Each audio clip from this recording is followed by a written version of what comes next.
Hello and welcome to Quiet Night's Audiobooks. Tonight we're diving into Charles Dickens' final work, The Mystery of Edwin Drood. Before we begin, I want to mention that this novel was left unfinished when Dickens passed away in 1870.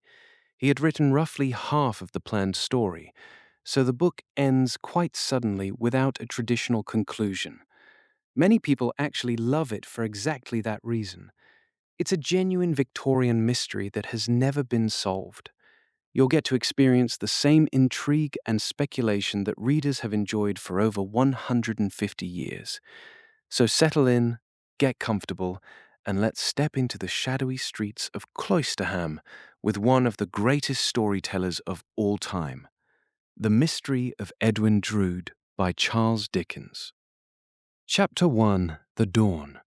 An ancient English cathedral tower. How can the ancient English cathedral tower be here? The well-known massive grey square tower of its old cathedral. How can that be here? There is no spike of rusty iron in the air between the eye and it from any point of the real prospect. What is the spike that intervenes, and who has set it up? Maybe it is set up by the Sultan's orders for the impaling of a horde of Turkish robbers, one by one. It is so, for cymbals clash, and the Sultan goes by to his palace in long procession.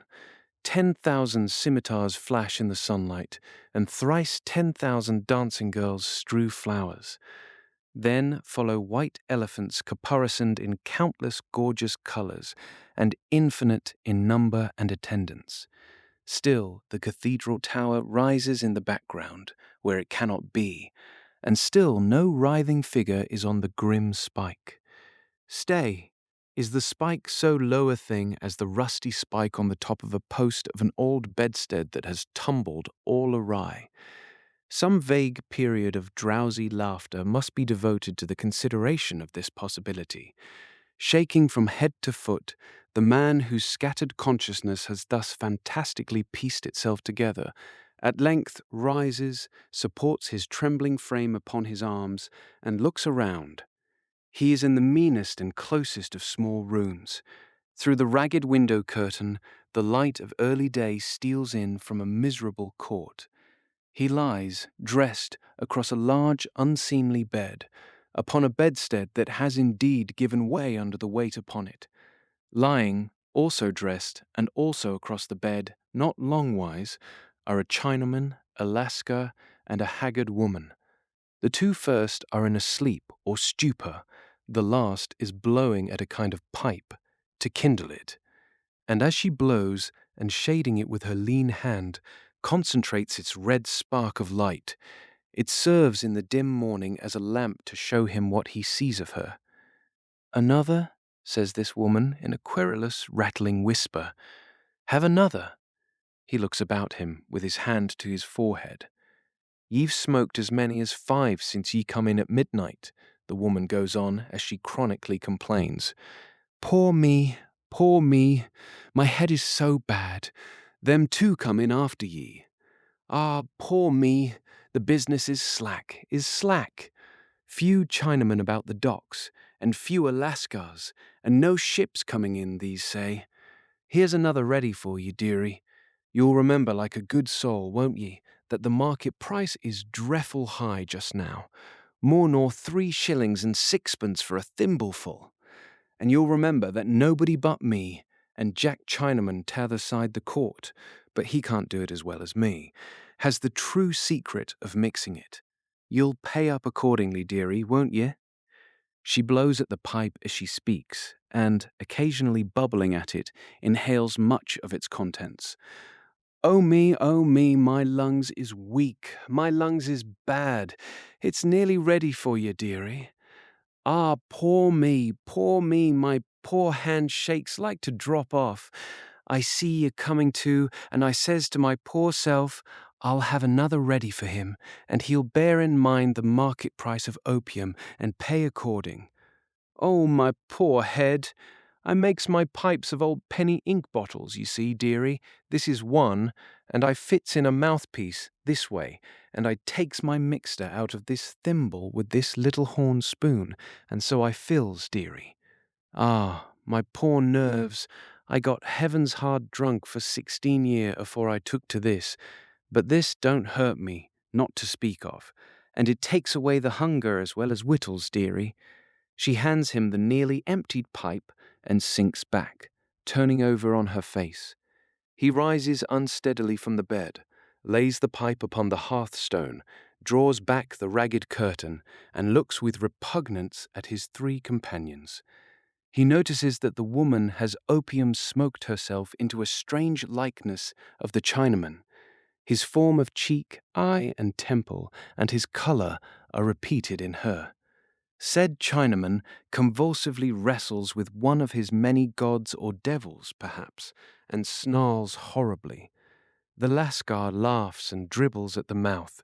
The hostess is still. In the court, what visions can she have? The waking man muses, as he turns her face towards him and stands looking down at it. Visions of many butchers' shops and public houses and much credit, of an increase of hideous customers, and this horrible bedstead set upright again, and this horrible court swept clean. What can she rise to under any quantity of opium, higher than that, eh? He bends down his ear to listen to her mutterings. Unintelligible, as he watches the spasmodic shoots and darts that break out of her face and limbs, like fitful lightning out of a dark sky. Some contagion in them seizes upon him, insomuch that he has to withdraw himself to a lean armchair by the hearth, placed there, perhaps, for such emergencies, and to sit in it, holding tight, until he has got the better of this unclean spirit of imitation. Then he comes back, pounces on the Chinaman, and seizing him with both hands by the throat, turns him violently on the bed. The Chinaman clutches the aggressive hands, resists, gasps, and protests. "What do you say?" A watchful pause. "Unintelligible," slowly loosening his grasp as he listens to the incoherent jargon with an attentive frown. He turns to the Lascar and fairly drags him forth upon the floor.